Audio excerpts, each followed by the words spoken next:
I'm Veronica Dudo. Tonight on EWTN News Nightly, stranded in the Middle East. As the U.S. fights Iran, Americans try to get back home, the challenges they're facing, and what the administration is doing about it. Class in session, an American Catholic university opens a new campus overseas, where it is, and the unique experience it promises to give students. Plus, protecting our treasures. And we want to preserve our patrimony, which is not our, is the Holy Father patrimony, is the Holy See patrimony. We'll give you a behind-the-scenes look at the important restoration project unfolding right now in the Sistine Chapel. These stories and more tonight. From EWTN, the Global Catholic Network, this is EWTN News Nightly. Thank you for being with us. Our top story tonight.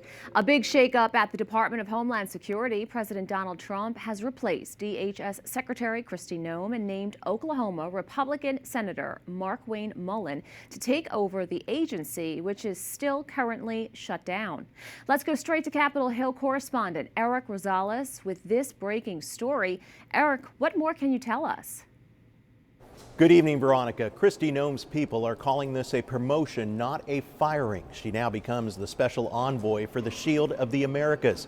But some suspect that the straw that broke the camel's back was her recent testimony on Capitol Hill, which even the White House says angered President Trump. She says the president okayed spending $220 million in taxpayer money to create an ad campaign for Mount Rushmore. Democrats say it's long overdue. She's been on a rampage. She spent $230 million in taxpayer money promoting herself on a horse in front of Mount Rushmore. How does that help the president? How does it help with immigration? It is rare that I agree with President Trump, but her hearing in front of the Judiciary Committee this week showed, in response to questions from both Democrats and Republicans, that she's failed to deliver on her core mission, which is to keep America and Americans safe. I reached out to several Republicans who wouldn't comment but said Senator Markwayne Mullin is a good pick. Noem has been under fire from Democrats and even some Republicans over her handling of mass deportations and ICE operations throughout the country, plus an alleged affair with a top aide, which she testified she didn't deny having during congressional questioning. Plus, she has been at odds with border czar Tom Homan. She put out a statement saying in part, quote, "Thank you, President Trump, for appointing me as a special envoy for the Shield of the Americas. Secretary Rubio and the Secretary of War are incredible leaders, and I look forward to working with them closely to dismantle cartels that have poured drugs into our nation and killed our children." Oklahoma Senator Mullin said he found out shortly after media reports. I am super excited about this opportunity. It came at not a complete surprise, but it came at a little bit of surprise for us. And so the president and I, as you guys know, we're great friends, and we get along great. I look forward to working with him and his cabinet. Noem is the first cabinet secretary to be replaced by Trump in his second term. 48-year-old Markwayne Mullin still needs to be confirmed by the Senate. But under a federal law governing executive branch vacancies, he would be allowed to serve as acting Homeland Security Secretary as long as his nomination is formally pending. At the Capitol, Eric Rosales, EWTN News Nightly. The night sky over Tehran lit up by explosions as the U.S. and Israel unleash another round of airstrikes against Iran. This comes after Iran warned the U.S. would bitterly regret sinking one of its naval ships in the Indian Ocean. In Azerbaijan, which borders Iran, the government is vowing revenge after it says 4 were injured when an airport was hit by Iranian drones. Iran denies responsibility. Another major problem across the Middle East, the number of Americans stranded in the region. Limited commercial flights make it difficult for people to evacuate. The White House says it will deploy military planes and charter flights to help.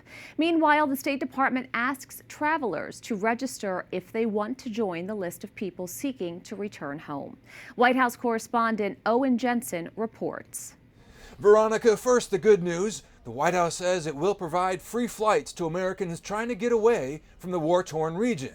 But the process of getting people out has been difficult, and critics complain more should have been done in advance. U.S. and Israeli strikes pound more targets, and the Trump administration promises additional attacks as it gains control over the skies of Iran. And I'm once again calling on all members of the Iranian Revolutionary Guard, the military and the police, to lay down their arms. They're only going to be killed. And now is the time to stand up for the Iranian people and help take back your country. The fighting creates concerns for Americans traveling through the region.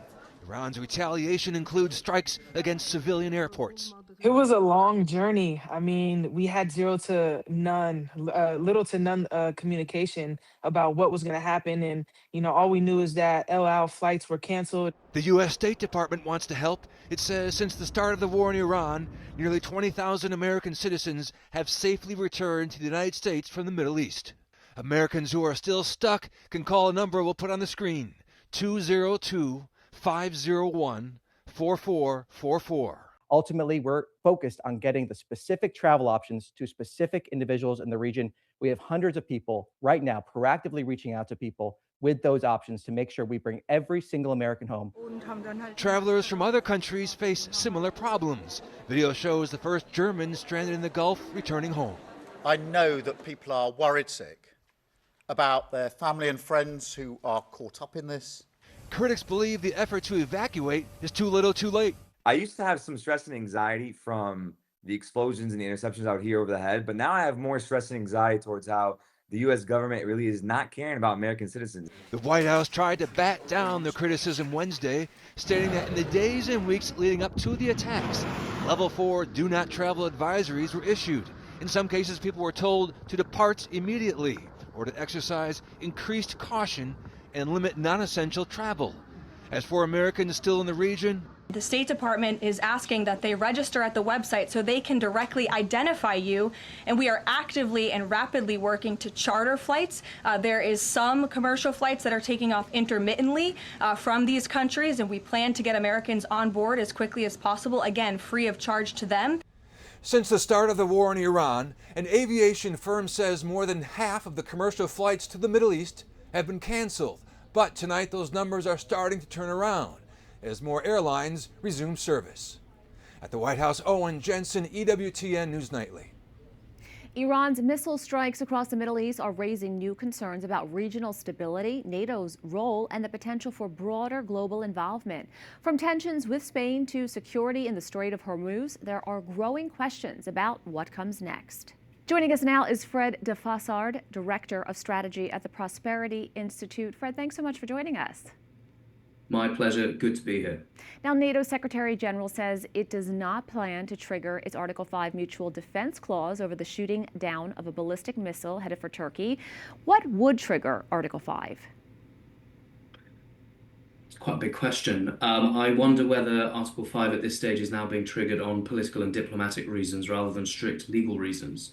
It does seem that there is very little international support for continued escalation, at least from where I'm sitting in Britain and in Europe. This has caused huge controversy around Europe.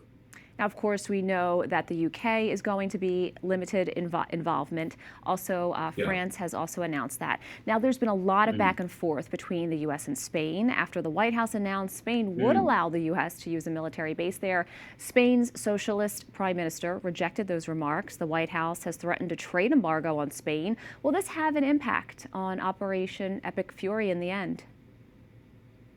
I think in the end that America's military presence in Europe and the Mediterranean is very strong. The US is, I think, getting permission to use British air bases, mainly for defensive raids rather than preemptive ones, which has been a big focus of the discussion in Britain recently. But I do think the ramifications are more going to be political rather than military. Now, Iran has fired missiles over several countries throughout the Middle East, and so far, no other country has come to its defense. Is Iran now truly alone on the world stage? I mean, it does seem so. Russia's quite distracted. It does it with its own issues. I can't see this ending particularly well for Iran, although I do assume they will be able to drag this fight out for a little bit longer. They do have a large amount of ordnance hidden all over the country, which they are using. Now, a country that is stepping up, we know President Vladimir Zelensky, he took to social media and he said that he would be happy to get involved in all of this. What are your thoughts on that? I think Zelensky is a very intelligent political operator who knows how to build a coalition, and he's well aware that the continued American support for operations in Ukraine has been controversial politically in the United States. I feel like this is a perfect piece of diplomacy for him to operate. And we are also looking at President Trump talking about the Strait of Hormuz, that if it's necessary, the U.S. Navy would be involved. Do you think that would maybe calm some global fears with people looking at the prices of oil? Probably not. There was a lot of attention over the last couple of days about this idea that the US government would be able to provide an insurance backstop to LNG cargo throughout the Strait of Hormuz. I think that that's a nice idea in theory, and governments often step in when private markets will not want to insure something. But it's not like insurance packages are the only thing stopping people sailing through the straits right now. Tankers are getting shot, tankers are getting damaged, tankers are getting sunk. Some tankers I know are being very, very brave and courageous going through these straits. But in reality, an insurance backstop won't necessarily make a difference when it will be very hard to actually staff a ship with crew who want to put their lives in danger. There's much more at play than just the insurance matter, I think. Fred de Fassard, thank you so much. Pleasure. Thank you very much for having me.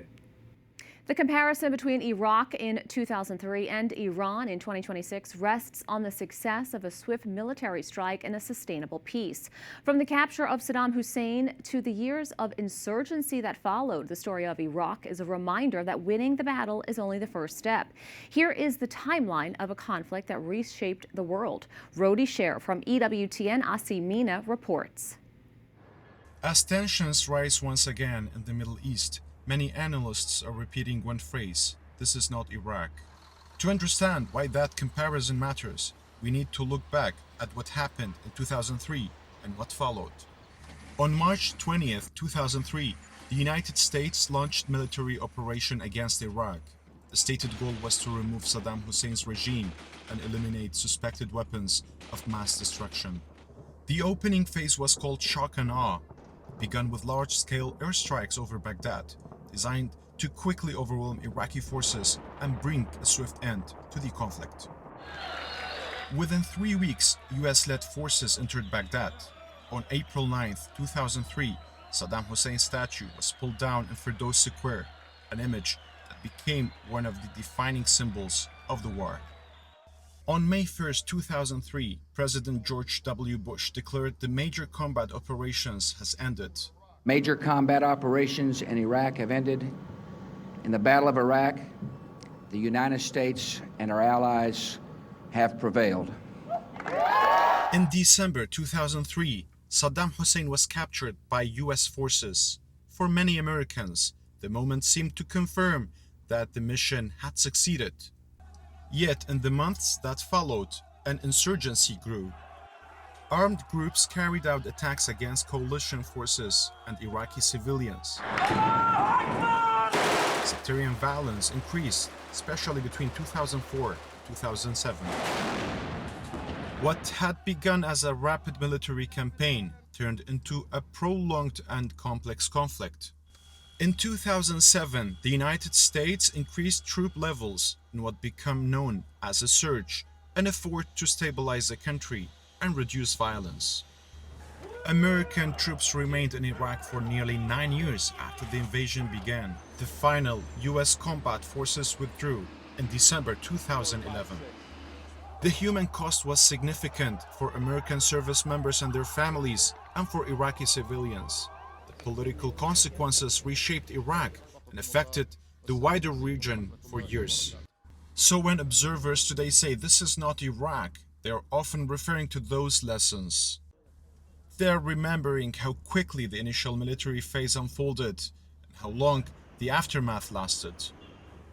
They are recalling the challenges of rebuilding institutions, preventing power vacuums, and securing lasting stability after a regime falls.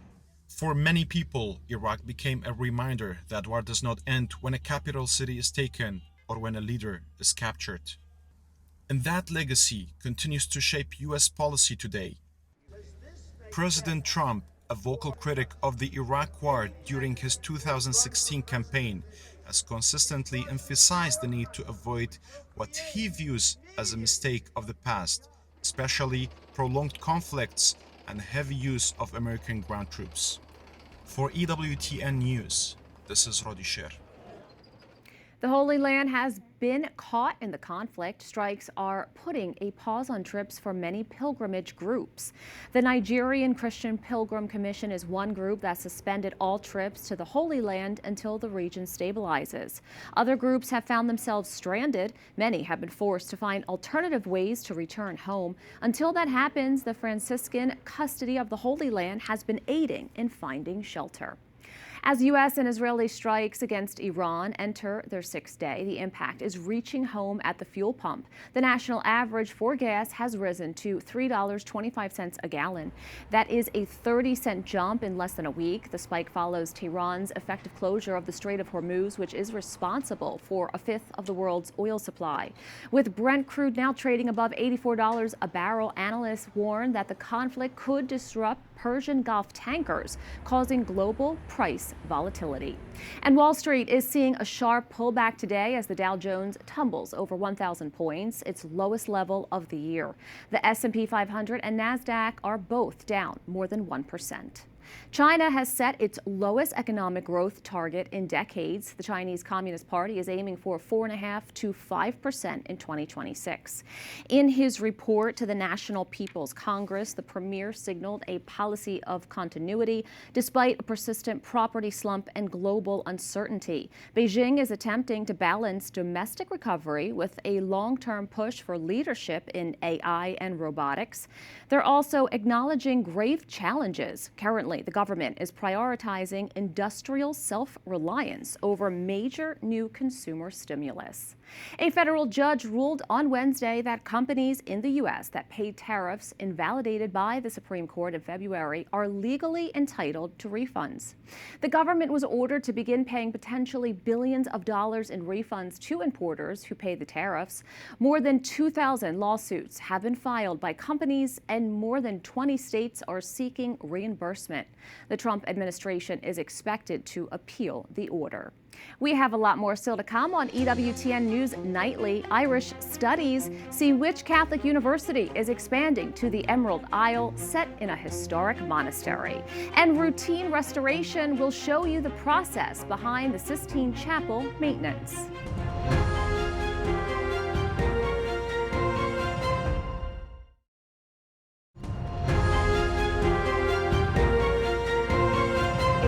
Catholic University is sharing some exciting news. Ave Maria University is establishing a new campus in Ireland.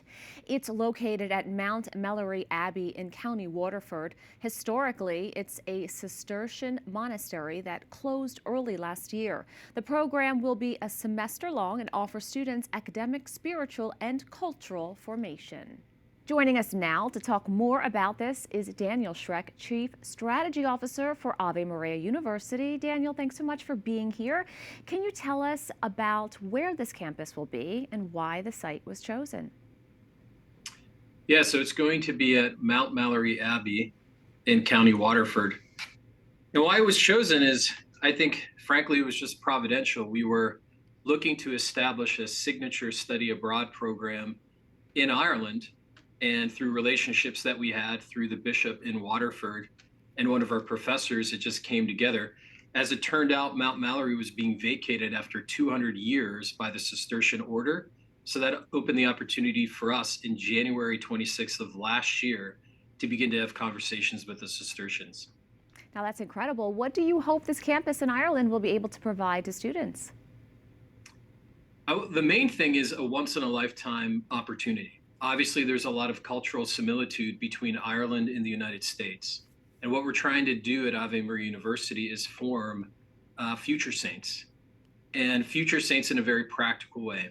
Young men and women that are highly intelligent, hardworking, and just have that kind of, maybe even cultural background. Half of them are probably Irish, that can go to a country like Ireland and be welcoming. So they're going to go there and they're going to be established in a place that has been in that community for 200 years and hopefully give back to that community. So it's really a gift and a joint venture, if I can say that, between both the Irish people, the Cistercians, and ourselves here at Ave Maria University. Now, you said that you hope to create future saints, which is a beautiful statement. Are there any plans to create campuses in other parts of the world? No, it's just going to be in Ireland. That's going to be our signature study abroad. And you had asked previously why this will be different than other study abroads. And I think the main reason is we're not here to be tourists. We're not here to use Mount Mallory. We're here to be part of the cultural patrimony of Ireland and the Cistercian community. So Mount Mallory is not a monastery that's closed. It's still an active monastery, and we will be part of that monastic tradition with the Cistercian order and with the people of Ireland. So it's going to be much different, and it'll be part of the cultural DNA here at Ave Maria University. So when we say to be future saints, we mean it in the most practical way. And if anyone in Ireland or the United States wonders, they should just come and visit, have a cup of coffee, and come to church with us. And I think they'll be pleasantly surprised. Well, it sounds like a wonderful experience. Good luck to those students who can participate. Daniel Schreck, thank you so much for joining us. Thank you. Up next on EWTN News Nightly, unexpected discovery. As Michelangelo's Sistine Chapel fresco undergoes restoration, experts were able to uncover something remarkable. EWTN takes you behind the scenes for a rare look.